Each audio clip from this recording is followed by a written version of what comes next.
computadora. Ahí está. Bien, perfecto.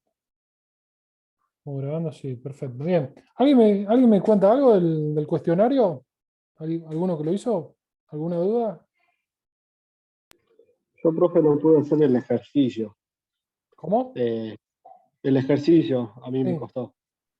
No lo Ajá, terminé. no lo terminé. ¿Qué parte te costó? No, o sea, primero empezarlo, pero bueno, después el primero creo que lo había hecho bien. Y después con los otros, bueno, no sé, con el tiempo. Pero, Ya creo que era por un tema ya de que algo yo no entendía, de la teoría, capaz. claro, pero el cuestionario no estaba cerrado todavía, ¿no?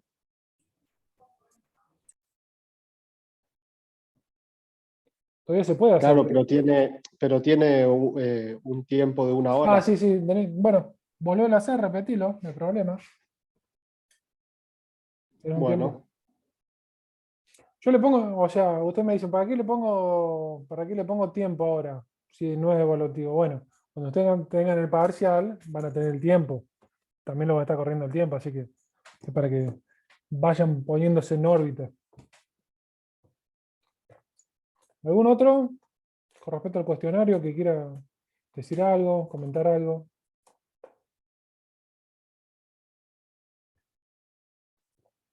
Yo les digo básicamente los errores que he visto en los cuestionarios, salvo alguno que otro puntual, eh, la mayoría fueron todos ¿cómo es? De interpretación, digamos, o sea, de la conversión de un tipo de enfoque del producto a otro. O sea, le sumo, le resto, ¿cómo hago para pasar de un tipo de producto al otro? Que tenía varias opciones. Bueno, ahí, ahí fue donde estuvieron por lo menos el 90% de los errores.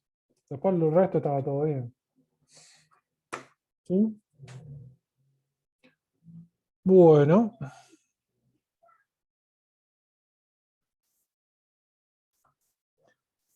vamos a arrancar hoy con lo que es el sector externo. ¿Sí? ¿Alguien me puede decir algo qué es el sector externo?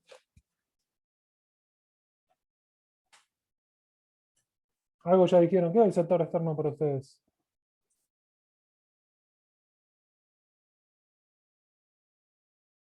Están todos Son los muteados. otros países del exterior, sería el sector externo. Son los otros países del exterior. Bien. Que interactúan con el país. ¿Sí? Bien, vamos a dejarlo ahí. Comercio internacional es el intercambio de bienes, servicios y capitales entre distintos países. O sea, cuando tenemos dos países distintos que intercambian bienes, servicios o bien intercambian capitales. ¿Por qué piensan ustedes que se da este comercio internacional? ¿Por qué ustedes en vez de comprar los elementos, para no decir otra cosa, los elementos, todas estas chucherías tecnológicas, en vez de comprar en el país, lo van a ir a comprar en China por internet?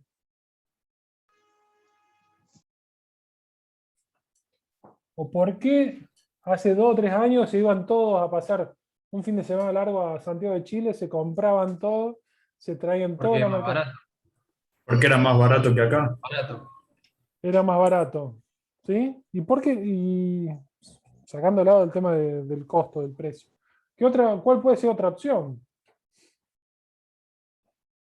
La calidad también del producto. La Y de que calidad. ellos tengan otros recursos también. Que ellos tengan otros recursos. Bien. La reventa ¿En qué sentido la reventa? y trae tecnología barata y la venden más cara acá. Claro, sí, puede ser. O sea, vas a comprar allá y lo revendés acá. Eso es un tema que lo vamos a ver mañana lo vamos a ver un tema puntual mañana, pero bueno, lo dejo planteado para mañana. Puntualmente, el intercambio o el comercio internacional se da por dos cuestiones. Cuando un determinado país no cuenta con los recursos necesarios para la producción de un determinado bien, entonces, o no cuenta para desarrollar ese servicio, ¿sí? O bien, porque no cuenta con los conocimientos necesarios, ¿sí? ¿Alguien alguna vez fue a Cuba? ¿No? no. ¿Vieron fotos e imágenes de Cuba? Sí. Sí. Como ¿Cómo, que esto cómo? antiguo puede ser. ¿Cómo? Cosas antiguas son los Cosas, autos. bien, a ese punto quería yo. Los autos, como dice un compañero, son antiguos. ¿Y por qué? ¿Por qué piensan que sea eso? Porque no deben tener eh, Porque no empresas que interactúan con ¿No es que el... Cuba no puede comprar en el exterior, profe? Claro, Claro, porque no tiene interacción, es un país que no tiene interacción o tiene una interacción mínima con respecto al resto de los países. O sea, la interacción o sea, la producción tiene que nacer de los recursos que tiene el país, o en este caso que tiene la isla. Y como la isla sí, no tiene, únicamente había visto que podían buscar repuestos para los autos. Lo dejaban buscar y de algunos países nomás no le permitían de cualquier país. claro, algunos países con los cuales hay una buena relación, o una medianamente buena relación. Y fíjense, este caso puntual, Cuba, te demuestra un caso real de qué pasa cuando un país se cierra. ¿Sí? ¿Qué pasa cuando un país se cierra al exterior? Cuando no interactúa 100% con el país. También empiezan a faltar recursos, empiezan a faltar bienes, servicios. Sí, ¿Sí? también, tienen 70-80% pobres los cubanos. Sí, esas son políticas, son políticas más amplias, ¿no? O sea, eh, una, una parte de las políticas públicas es la interacción con el sector externo. Después tenemos otras cuestiones más, ¿no? Pero bueno, si no o sea, ¿qué pasa si yo no interactúo, digamos? O sea, ¿por qué Argentina vende tantos granos al exterior?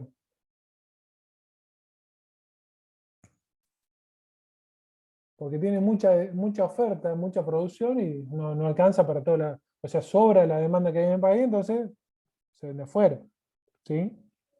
¿Por qué muchos ingenieros de sistemas, muchas personas que se dedican al software, laburan para todo el mundo? El idioma de programación, el lenguaje de programación es universal y puede trabajar para cualquier empresa del mundo. Claro, entonces vos ponete a pensar, vos tenés una empresa en Alemania y necesitas un programador. ¿Va a contratar a un alemán o va a contratar a un argentino que le paga 2,50 pesos en comparación al Y a alemán? la Argentina, y a la Argentina Claro, le está la conviene, Argentina. a la Argentina le conviene cobrar en dólares antes que cobrar en pesos también. Algunos, ustedes saben que hay programadores que, o sea, la mayoría de los mortales argentinos tenemos problemas de comprar dólares, ¿sí?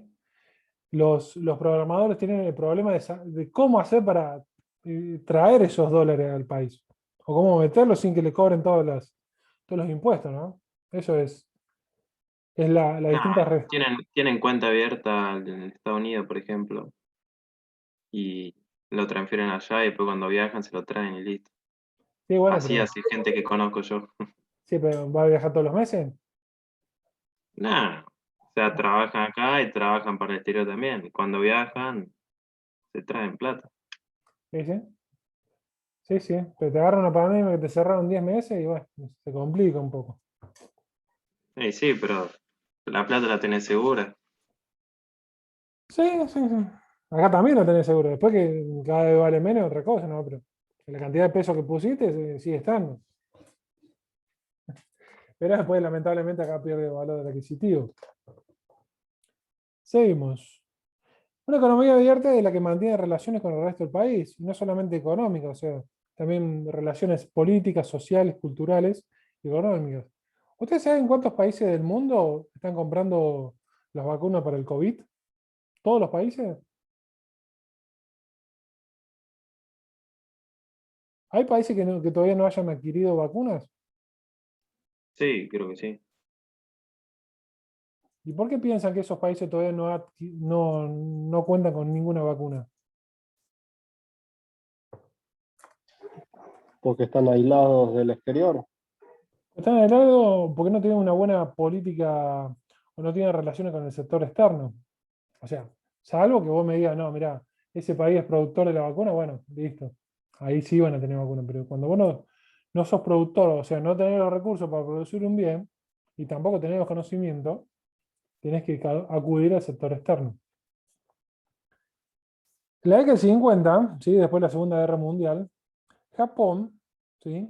Japón siempre fue, Japón y China, los asiáticos, siempre fueron básicamente productores de actividad agrícola, ganadera, ¿sí? ¿Qué pasó? Ellos qué hicieron? Hicieron toda una política de atracción de capitales externos a sus países en los cuales le daban beneficios impositivos, le daban los lugares, los terrenos, las fábricas para poder laburar, pero con la única condición de que, si bien los funcionarios, los directivos de esas compañías tenían que ser extranjeros, si es que quería la compañía, los mandos medios para abajo tenían que ser nativos de ese lugar, o sea, de China o Japón. Esto ocasionó o provocó lo que hoy es China y Japón, o sea, son potencias mundiales industriales, o sea, son países en los cuales tienen mucho tiempo que hicieron, fueron preparando, ¿sí? Fueron preparando a sus recursos humanos para capacitarlos en esa producción, ¿con qué? Con la práctica, o sea, le permitían a las empresas, a las multinacionales, instalarse ahí, le daban beneficio impositivo, pero ustedes dicen, ¿a cambio de nada? No, a cambio de una capacitación, a cambio de una formación rentada. Y por eso hoy tenemos lo que tenemos, o por eso hoy es hoy, lo que es Japón y China. La balanza de pagos es un registro estadístico contable que es donde se registran las distintas transacciones, ¿sí? Entre residentes de un país y residentes del exterior, ¿sí? Acá no hablamos de relaciones entre un país y otro. Acá ya puntualmente empezamos a hablar de residentes de un país y residentes del exterior o del resto del mundo. Como transacciones, el FMI define que un acto contractual por el medio del cual se transfiere un derecho de propiedad. ¿Saben lo que es transferir un derecho de propiedad?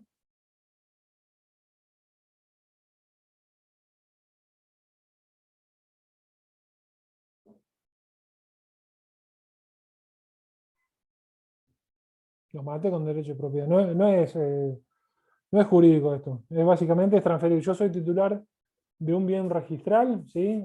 Mueble o inmueble, transfiero el derecho a un tercero. Prestación de servicios, ¿sí? Y a su vez derechos sobre un activo. Cuando transferir derechos sobre un activo, cuando son bienes que no son registrales, ¿sí? Bienes, mercadería, insumos. Según el FMI, las transacciones son compra-venta de bienes, el trueque, intercambio de partidas financieras, ¿sí? Y donaciones. Una donación es cuando una persona dona a otra o entrega a otra algo, por lo cual no recibe nada. Residente. Residente es toda persona que posee su centro de interés o principal actividad en el país en el que se confecciona la balanza de pago. O sea, residente es aquel en el cual, independientemente de su nacionalidad, ¿sí? Su lugar de origen, va a ser residente de un país siempre y cuando tenga su centro de interés, su actividad económica en ese país. ¿Sí? ¿Qué le quiero decir con esto? Que un chino, el chino que viene y te pone el súper, te pone el supermercado chino a la vuelta de tu casa, va a ser residente argentino. Y vos decís, ¿pero por qué? Sí, porque si bien tiene otra nacionalidad de origen, esta persona tiene su centro de interés en el país. Tiene sus clientes que son del país, interactúa con personas del país, o se le compra del país, le vende a personas dentro del país. O sea, su sustento surge de la actividad que tenga dentro del país. ¿Sí? Entonces, esta persona, yo le voy a hacer un par de preguntas ahora. Esta persona, este chino que puso el súper acá, cuando le compra a un proveedor, por ejemplo, Arcor, ¿eso es una relación entre residentes del mismo país o residentes de distintos países? ¿Quién se anima? Residentes del mismo país serían. Pero el dueño del súper es chino. Y pero está residiendo en Argentina. ¿Pero qué sería residir en Argentina? Que vive y tiene su negocio o su casa acá en Argentina. Bien, perfecto. Y cuando le manda plata a la mami, allá a China, eso es una relación, un intercambio o una transferencia entre residentes del mismo país o de distintos países. Y depende de qué viva la madre.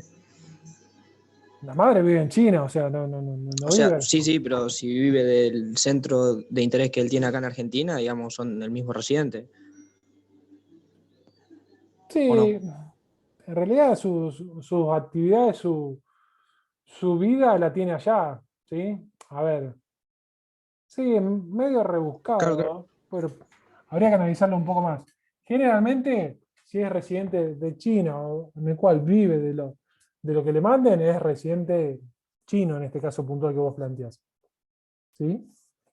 Una persona que tiene su fábrica en Uruguay, ¿sí? Uno que vive en Buenos Aires tiene su fábrica en Uruguay, ¿sí? Va de lunes a viernes a Uruguay. ¿Sí? Viernes a la tarde agarra, se toma el barco y cruza el charco y llega a Buenos Aires. Hasta el lunes a la mañana. ¿Va a ser residente argentino o chino? Perdón, argentino o uruguayo.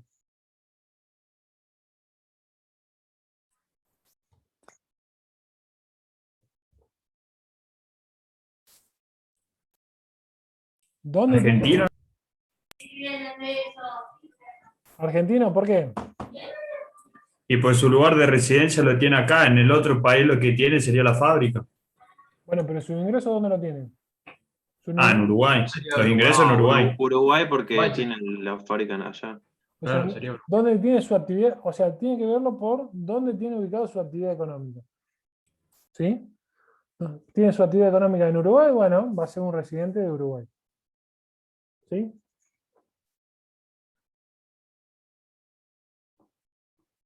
Por ejemplo, yo voy a considerar como factores nacionales aquellas personas de origen de un mismo país. Por ejemplo, podemos tener, dentro de los factores nacionales podemos tener el grupo A y el grupo B. ¿Sí? El grupo A son aquellos que son argentinos y viven en Argentina.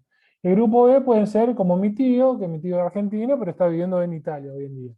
¿Sí? O algún conocido familiar de ustedes, en los cuales, si bien nacieron en Argentina, hoy están viviendo fuera de Argentina. Eso se van a considerar como factores nacionales. Los factores externos son aquellos que, independientemente de dónde estén radicados, son de origen fuera de la Argentina. ¿Sí? El Producto Interno, o sea, cuando nosotros medimos el PBI, el Producto Interno va a estar dado por la producción de bienes y servicios de todos los residentes, ¿sí?, en el país, o los radicados en el país. Fíjense que A y C tenés una parte que son argentinos, radicados en el país, y el C son extranjeros, pero que son residentes argentinos. ¿Por qué? Porque tienen su centro de interés económico dentro del país. O sea, todo esto es el Producto Interno. Y el Producto Nacional es cuando yo le sumo el resultado de la balanza de pago. O sea, a este Producto Interno le sumo, ¿sí? Le sumo los factores nacionales y le resto los factores externos. ¿Sí? ¿Quién es el encargado de registrar la balanza de pago? Bueno, el encargado de la máxima autoridad de cada país, en el caso argentino es el Banco Central. ¿Alguien me puede comentar algo del Banco Central? ¿Alguien puede hacer alguna operación con el Banco Central directamente?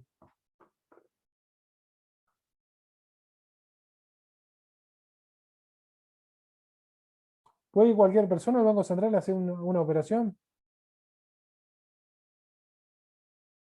Lo dejamos planteado para más adelante. La balanza de pago, una de las primeras características que vemos es que tiene que estar evaluado en dólares, ¿sí? A los fines de homogeneizar los distintos criterios para compararlo con otros países, ¿sí? Dentro de la estructura, nosotros vamos a diferenciar la estructura de la balanza de pago en dos. Estructura vertical y la estructura horizontal. Dentro de la vertical, háganse de cuenta que hacemos 3 columnas en las cuales vamos a tener. La primera columna se va a considerar como la columna del debe, en las cuales, ¿sí?, en las cuales se van a registrar todas las operaciones en las cuales implica un ingreso de divisas, ¿sí? Ingreso de divisas. Una divisa es una moneda extranjera de circulación legal, o sea, es cualquier moneda no oficial argentina, pero que que está autorizada a circular. Llámese el real, el euro, los dólares, los yen, ¿sí? Todas esas monedas que son extranjeras, pero que están autorizadas a circular, se consideran todas como divisas. En la columna del haber se van a registrar todas las operaciones que impliquen una salida de divisas, ¿sí? Salida de divisas. Y la tercera columna, que es la columna de saldo, es la diferencia, vamos a registrar lo que es la diferencia entre el debe y el haber. ¿Alguien tuvo contabilidad en el secundario? Yo, profe. Bien. ¿Te acordás cuando te hablaban del debe y el haber? El debe y el haber. Y más o menos. Bueno, no te acuerdes porque te puede llegar a confundir. Acordate de esto nomás, ¿sí? En el debe se van a registrar siempre y cuando haya un ingreso de divisas, ¿sí? En el haber, siempre y cuando haya una salida de divisas, ¿sí? Si hablamos de exportaciones e importaciones, ¿en cuál de las dos va a haber un ingreso de divisas al país? ¿Cuando exporto o cuando importo? ¿Exporto? ¿Por qué? Explícame. O explícale a los compañeros. No, es porque le estoy vendiendo, supongo que porque le estoy vendiendo al exterior y ellos te van a pagar, por ejemplo, en dólares. Supongo yo, no sé. Obviamente, vos vendés al exterior, de allá te giran los dólares, después, bueno, el Banco Central se queda con los dólares, te da los pesos, pero bueno, en teoría te van a pagar con dólares, ¿sí? Esa operación, la exportación, se va a registrar en el DEO, o sea, va a haber un ingreso de divisas. Y por ende, una importación en la cual yo compro bienes del exterior o recibo servicios del exterior, va a haber un ingreso de divisas porque yo lo voy a tener que pagar con divisas, ¿sí? La otra estructura es la estructura horizontal, que acá lo vamos a desagregar en cuatro grupos o rubros, ¿sí? Que básicamente te va a decir cuáles son los motivos del pago y el volumen del mismo. Los cuatro grupos o cuatro rubros es la cuenta corriente, que comprende todas las transacciones de bienes y servicios, como así también servicios reales y financieros, ¿sí? Todas las transacciones de bienes y servicios es lo que engloba la cuenta corriente. La cuenta capital habla de movimiento de capitales no compensatorios, o sea, es la colocación de dinero dentro del país o fuera del país. El régimen de emisión es una cuenta bien chiquita, o sea, la que menos importancia tiene, que se utiliza para unificar los distintos criterios de evaluación que hay para recopilar la información. Y pagos internacionales es el resultado de la balanza de pago, o sea, pago internacional es el resultado de las tres cuentas anteriores, o sea, cuenta corriente más cuenta capital más error y omisión. ¿Sí? Te dice cuánto es el resultado y cómo se va a financiar. ¿Sí? Bien, seguimos. La cuenta corriente, que es la primera que mencionamos, el primer rubro, está compuesta por la balanza comercial. ¿Sí? La balanza comercial va a estar dado por la diferencia entre las exportaciones de bienes, ¿sí? Exportaciones de bienes e importaciones de bienes. ¿Sí? Esta balanza comercial puede ser positiva o negativa, depende si se exporta más o se importa más. Depende de cuál tenga mayor participación, si exportaciones va a ser positivo, importaciones va a ser negativo. ¿Estamos hasta acá? ¿Sí? Yo le hago una pregunta ahora. ¿Balanza de pago, balanza comercial, es lo mismo?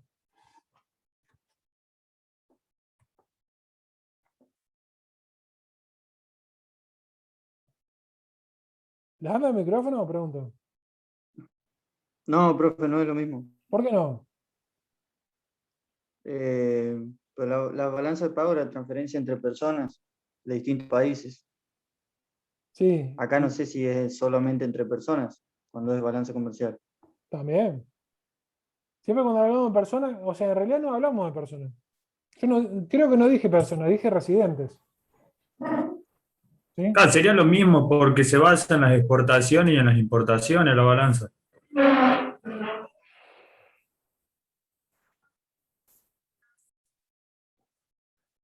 En realidad, la balanza comercial no es lo mismo que la balanza de pagos. ¿Por qué?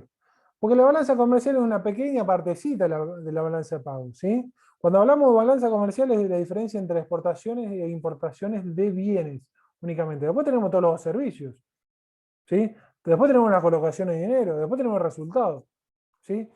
Sumando todo eso, me va a dar el resultado de la balanza de pagos. Ahora, si yo quiero saber cómo me fue comprando y vendiendo bienes como país, voy a mirar únicamente lo que es la balanza comercial. ¿Estamos? A su vez, dentro de la cuenta corriente tenemos lo que es la balanza de servicios, que acá registro las entradas y salidas de divisas en cuanto a las prestaciones de servicios. ¿Sí?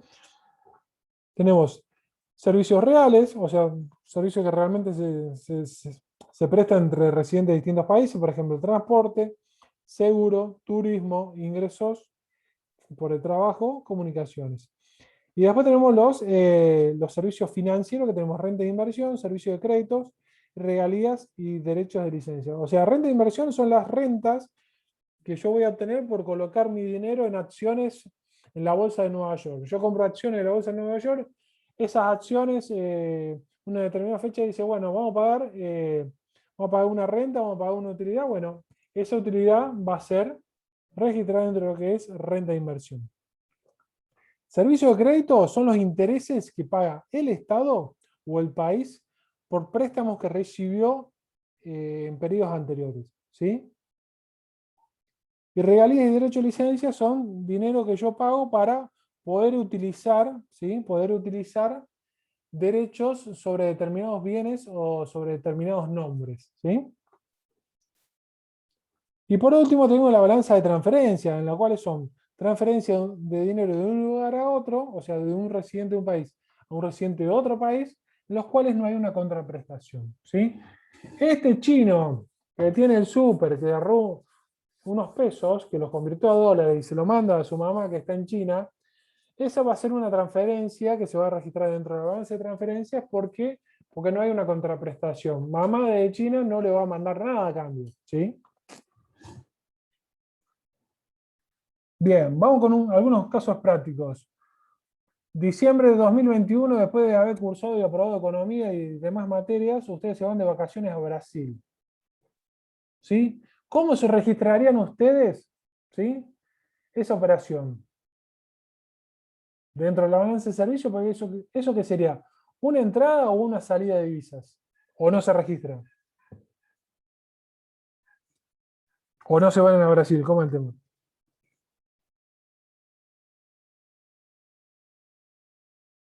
Me parece que nadie se va a Brasil, ¿eh? Nos quedamos acá nomás, nos vamos a la sierra acá, profe. Ah, sí. Va a estar la tercera, cuarta ola, qué sé yo. La variante de Manado, de Río de Janeiro. Vamos de vuelta. Ilusionado con querer irme a Brasil en diciembre, por allá en julio, agosto, me conecto a internet y pago, ¿sí?, la reserva del hotel durante 7 días que voy a pasar en Río de Janeiro en un hotel 5 estrellas. ¿Se registra o no se registra esa operación en la balanza de pago? Tengan en cuenta que yo lo hice de mi casa en la computadora como están ustedes ahora. Sí, debería. ¿No ¿Por sería qué? turismo, profe? Sería Sería. turismo. Pero vos no viajaste hasta allá, o sea, vos estás en tu casa. Esa reserva, ese pago que hiciste con la tarjeta en peso, que a vos la tarjeta te dice en peso y después, bueno, te llega el resumen y a la vez en peso y a veces en dólares. ¿Se registra eso o no?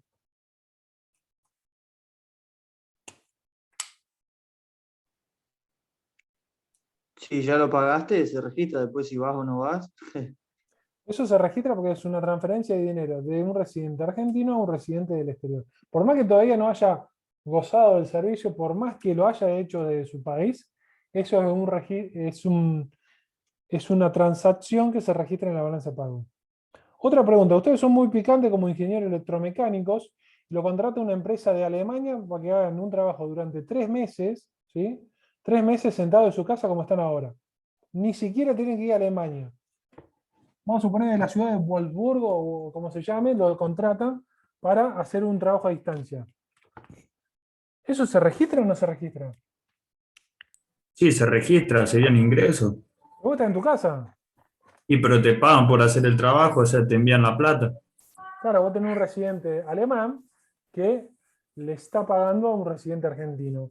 Y eso en la balanza de pagos de Argentina. ¿En qué columna va? ¿En el debe o en el haber?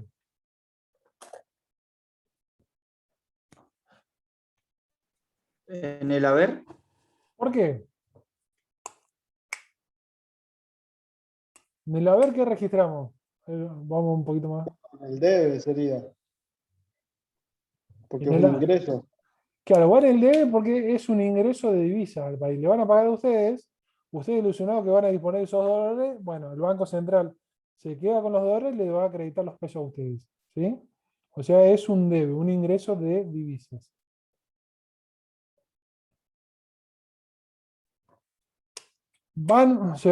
Lograron irse a Brasil, se van a Río de Janeiro en diciembre. Se quieren comprar el chocolo con manteca con la caipirinha y viene el brasilero y le cobra con la tarjeta de crédito. ¿Sí? ¿Se registra o no se registra esa operación? Usted está en Brasil, Sí, se registra, o sea, si la operas con una tarjeta argentina, sí, porque te hace la conversión y te cobran en reales. se registra. Porque hay una transferencia de dinero o de divisas de un residente argentino a un residente del exterior. Bien, seguimos. Dentro de la cuenta capital no hablamos de transacciones entre bienes y servicios, sino lo que hablamos es de, háganse una idea de inversiones, o sea, colocación de dinero o adquisición de bienes muebles o inmuebles en el exterior, ¿sí? O en el sector externo. La diferencia entre capitales a corto y largo plazo va a ser el plazo en el cual yo tengo estipulado dejarlo como inversión, ¿no? Cuando es hasta un año se va a considerar como inversiones en capitales a corto plazo. Cuando mi mentalidad es dejarlo a más de un año, se va a considerar como capitales a largo plazo. Vamos a suponer invierto, no sé, $10.000 en acciones en la bolsa de Nueva York. Eso sería una operación de invertir, y mi política va a ser invertir durante 2 años. Eso va a ser una política de invertir en capitales a largo plazo. Esa operación es inversión en las acciones de la bolsa de Nueva York. ¿Va en el debe o en el haber?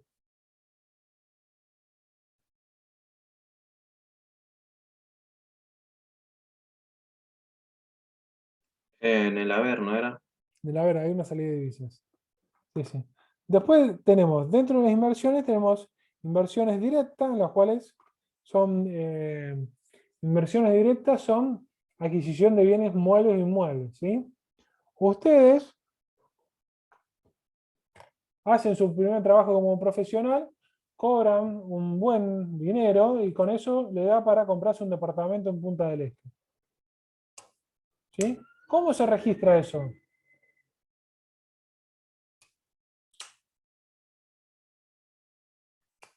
¿De dónde sale el dinero y hacia dónde va? Teniendo en cuenta Argentina y Uruguay.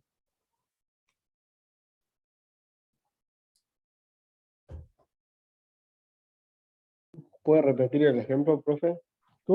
Hiciste tu primer trabajo, cobraste una buena moneda y eso te permitió comprar un departamento en Punta del Este, Uruguay. ¿Cómo registraría eso dentro de la balanza de pagos argentina? A ver, En el haber, porque hay unas divisas del país hacia el exterior. Perfecto. Por último, tenemos lo que son las amortizaciones de crédito, que esto es básicamente las devoluciones de créditos recibidos en periodos anteriores. ¿Sí? ¿Alguien me puede explicar o me puede decir con sus palabras cómo funciona un crédito? O sea, cuáles son los pasos cuando yo voy a sacar un crédito? O sea, ¿cómo es al momento de sacar el crédito que me dan el dinero? ¿Cómo es la devolución? ¿Alguien me puede explicar un poco eso? ¿Alguien sabe?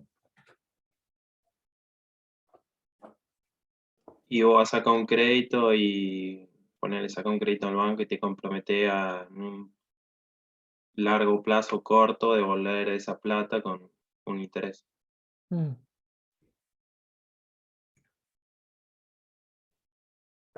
Esas, ese crédito que vos sacás, si vos lo mirás como país, apenas sacás el crédito te va a ingresar en el debe dentro de lo que es la cuenta capital. ¿Sí? Ahora, cuando vos tenés que devolver periódicamente ese crédito, ¿sí? Vos cuando pagás la famosa cuota del préstamo, ¿cómo se compone esa cuota del préstamo? ¿Es todo devolución? ¿Te cobran otras cosas más? Independientemente que después los bancos te cobran seguro de vida, el IVA y algún gasto administrativo. O sea, pero sacando todo eso, la cuota pura en sí, ¿qué compone? ¿Qué tiene? ¿Alguien sabe?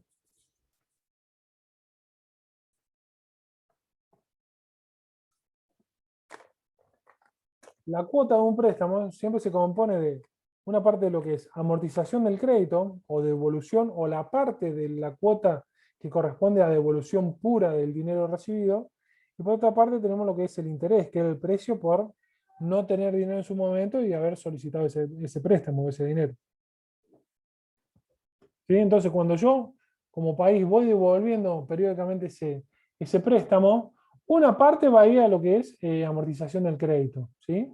Va a haber una salida de divisas en el haber de lo que es amortización de crédito, y otra parte va a ir, que es el pago de interés, va a ir dentro de la cuenta corriente. ¿Sí? Dentro de la cuenta corriente va a ir acá. En servicio de crédito va a ir la salida de dinero que corresponde a lo que es el interés. Seguimos. Error y omisión es una cuenta de ajuste, ¿sí? Para unificar los distintos criterios de recopilación de datos que hay. Y después, por último, tenemos lo que es la cuenta de pagos internacionales, ¿sí? Y la cuenta de pagos internacionales te dice cuál es el resultado de esa balanza de pago en ese periodo de tiempo determinado y cómo se va a cubrir o a qué se va a destinar el sobrante. O sea, si la balanza de pago me arroja un saldo positivo, significa que ingresaron más divisas al país de las que salieron. Entonces, pago internacional me va a decir, bueno, ¿a qué se va a destinar ese saldo positivo, ese superávit? Y si hay un saldo deficitario o negativo, me va a decir cómo voy a cubrir ese saldo negativo. ¿Sí? Entonces tenemos dos cuentas de activo pasivo, depende cómo cierra el periodo, pueden ser derechos o obligaciones, la cuenta de ajuste, y la sumatoria de estas tres me va a dar el resultado a través de la cuenta de pagos internacionales. Decíamos recién que el resultado de la balanza de pago puede ser deficitario o superavitario, ¿sí? Superávit cuando entran más divisas de las que salen, déficit entran menos divisas de las que salen. ¿Sí? Si llego a tener un saldo deficitario, lo voy a cubrir con reservas internacionales. ¿Escucharon alguna vez hablar de las reservas internacionales y o las reservas del Banco Central?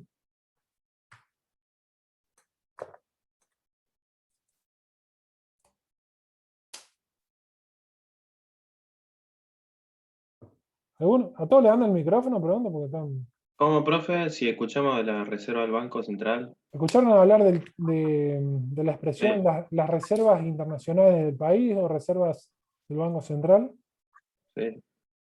Sí, profe. ¿Qué sería? ¿Alguien sabe o no? Y como los fondos que tiene un país en una moneda extranjera. Son los fondos, como dice el compañero, los fondos que tiene un país en moneda extranjera, ¿sí? Que siempre sirve de respaldo para concretar determinado o resguardar determinadas operaciones.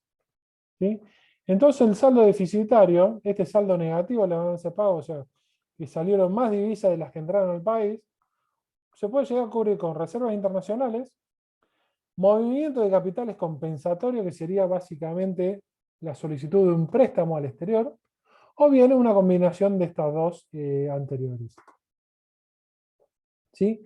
El déficit permanente, o sea, que periódicamente salga más divisas de las que ingresan, puede llegar a un punto en el cual se agoten todas las reservas y no me queda otra que acudir únicamente a lo que es la solicitud de créditos.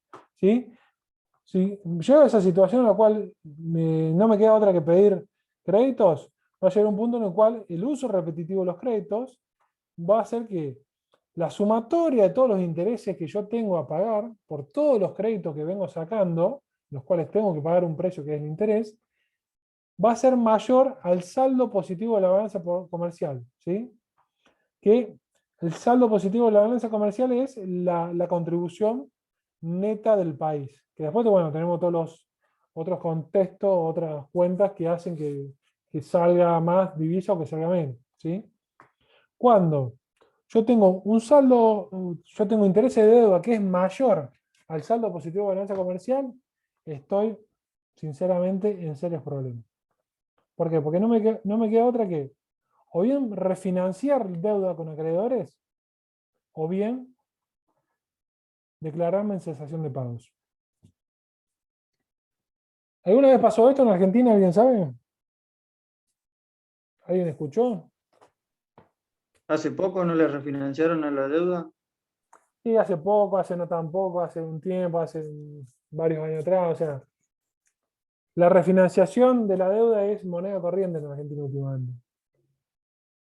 ¿Sí? Refinanciar es decir, yo tengo determinados compromisos a cumplir en un determinado tiempo, un determinado año, y yo digo, bueno, está bien, yo esto no te lo pago, pero te lo voy a pagar más adelante, ¿sí? A un precio mayor, producto de que te tengo que pagar un interés. Si no, ¿vos qué vas a hacer? No, mirá, yo no, yo no acepto eso, me tenés que pagar. ¿Sí? ¿Se acuerdan qué pasó con los fondos buitre?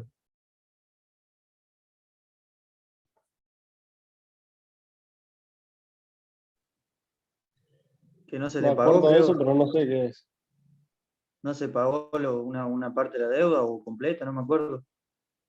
Creo. Los fondos buitre nace todo, viste, con...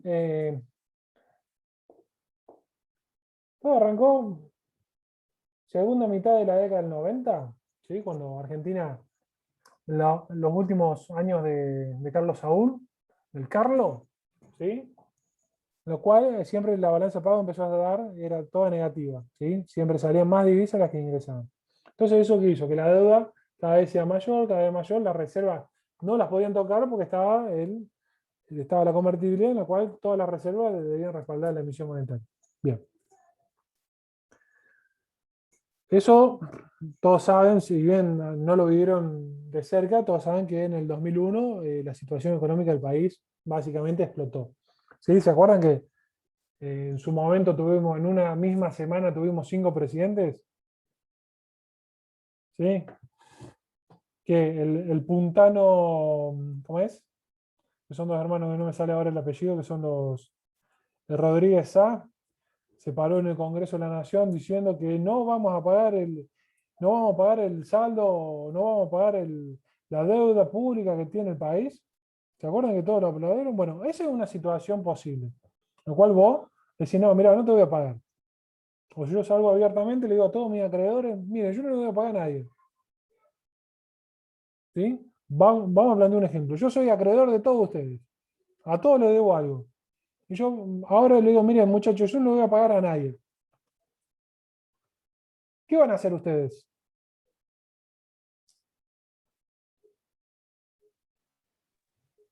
¿Te ¿Qué vamos a harían? encontrar?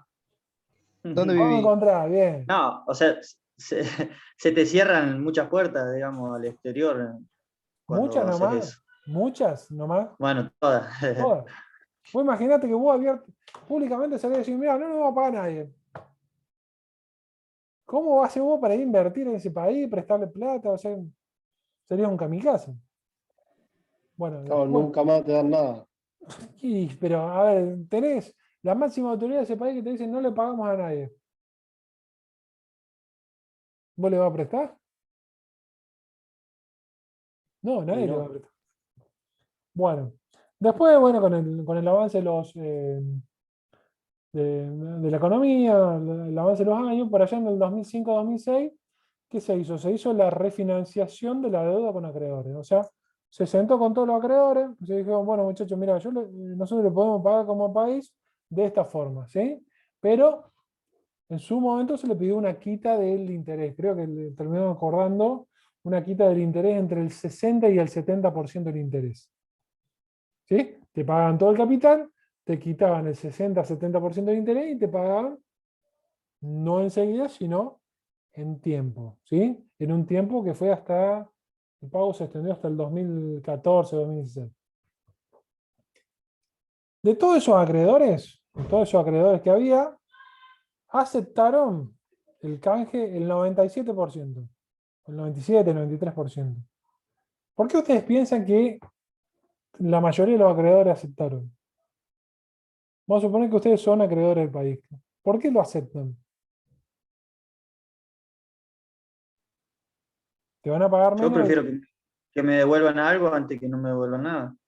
Claro, vos imagínate una relación comercial. Vamos a suponer que ustedes de acá a 10 años tienen su propia fábrica, le va re bien, le venden a Mariano Bertoli es terrible para pagar, le entregaste la mercadería hace 90 días y te dicen, mira, no, ya voy a ver, qué sé yo. Entonces vos qué vas a decir, bueno, si te diga 100 pesos, decir, bueno, pagame 70, 80, pero pagame y nunca más te vendo. O sea, eso trasladado a esta situación, lo creo que dijeron, bueno, no me quería pagar todo lo que me corresponde, pagame lo que quieras pagar, ¿sí? Pero con tal de que no prestarte más. ¿Sí? O sea, no tener más vínculo con este país. De todo eso, los que no entraron fueron los famosos fondos buitres. ¿Sí? Los fondos buitres son usureros, básicamente son usureros que viven de la necesidad de los países. O sea, son fondos en los cuales invierten en países en los cuales que están en situaciones críticas. ¿Sí? Con los fines de cobrar un mayor interés. Ustedes piénsenlo de esta forma, ¿no? Ustedes tienen la posibilidad de... Ustedes son, por ejemplo, tienen dinero para prestar.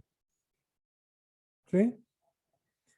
Tienen la posibilidad de prestarle a una empresa determinada y tienen la posibilidad de prestarle a una persona X. A la persona X directamente no le piden ninguna papel, ninguna documentación, no le piden nada. A la empresa le piden los balances, la información contable, impositiva, le piden garantías. ¿Sí? Teniendo en cuenta esa situación, ¿a cuál de los dos le cobrarían una mayor tasa? A la persona. ¿Por qué? ¿Está Tenés discriminando? menos seguridad de que te la devuelva. Claro, tenés menos seguridad. ¿Sí? A la otra, la empresa vos le pediste todos los números, toda la documentación contable, impositiva, ves que es viable que te pague, le pediste una garantía, te la dio la garantía, o sea, tenés mucha más posibilidad de cobrar que en la otra situación. Por ende, le vas a cobrar mucho menos. O sea, ¿por qué los bancos cobran una tasa de interés menor a la que cobra un usurero? Por esto, porque el usurero no te pide documentación, sino directamente te presta el dinero y después, bueno, se arriesga, toma ese riesgo a costa de un mayor interés a cobrar. Distinto del banco, el banco te pide varias documentación y después de analizar toda esa documentación, recién ahí te da el crédito. ¿Sí? Bueno, los fondos buitres no aceptaron ese canje de deuda en el 2005-2006, entonces ellos esperaron. Ahora, cuando se le vencía la obligación, ¿sí?, a cobrar, ellos quisieron, empezaron a exigir que le paguen el 100%. ¿Sí? Ellos tenían un documento, que era un bono del Estado, un título, que es una obligación que el Estado tiene a pagar con el titular el titular de ese elemento, y estas personas empezaron a exigir que ya era la fecha y tenían que pagar. El Estado, ¿sí?, en su momento, cuando hizo este acuerdo con los acreedores, cuando aceptaron este 93% de los acreedores, había firmado una cláusula que es la famosa cláusula Rufo. ¿Alguien la escuchó nombrar la cláusula Rufo? No. No. La cláusula Rufo decía básicamente lo siguiente. Nosotros, acreedores que nos adherimos al canje, vamos a aceptar todas estas condiciones, pero si en el futuro alguno de los acreedores que no aceptó, ¿sí?, alguno de los acreedores que no aceptó hoy, posiciones en el 2005-2006, si alguno de los acreedores no aceptó y arregla por una mejor condición que la que estamos arreglando nosotros ahora, nosotros vamos a tener el derecho a percibir esa mejora en las condiciones que recibieron los otros.